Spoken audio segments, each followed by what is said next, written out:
Hello guys, nandito tayo sa patungkol dyan sa mining sa MacArthur. Nagsalita na po ang mayor dyan, si Mayor Babante, na hindi po kayo sumulat at nagreklamo personal sa kanya. Kaya hindi niya nasasagot yung mga pahayag nyo sa mga media dyan. Kahapon nagsalita na si Babante, si Mayor Babante ng MacArthur Leyte, na hindi po kayo mga residente at yung mga hindi residente daw nagpunta dyan, mga hindi daw mga residente dyan sa barangay Maya na yan.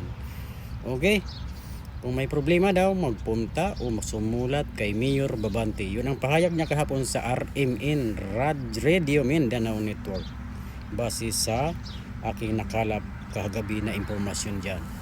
Mga taga MacArthur, sumulat po ko daw kayo at magpahayag ng inyong nyo sa white paper, isulat nyo, ipadala nyo doon kay Mayor Office kasi sasagutin daw kayo.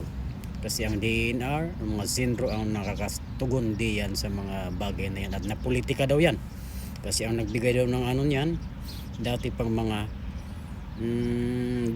mga opisyalis, yung dating mayor yata ang nababanggit niya kahapon sa pahayag ni Mayor Babante diyan. Ako ay taga MacArthur Leyte, kaya sangkot ako sa mga problema diyan. Okay, kayo pong mga residente barangay Maya, Tuyo, MacArthur, apektado diyan sa lugar na yan, ay sumulat at dumulog sa kanyang opisina at sasagutin daw niya yung mga tanong yun dyan patungkol sa mining ng black sand na yan. Okay guys, pumunta daw kayo kay Mayor. Aywan ko kung intindihin ba kayo dyan, kasi pag maliit na tao hindi niintindi, kailangan dumaan pa sa mga security group, mga presidente, kung baga presidente, mayor, security, ganun, doon ka muna dadaan, ha.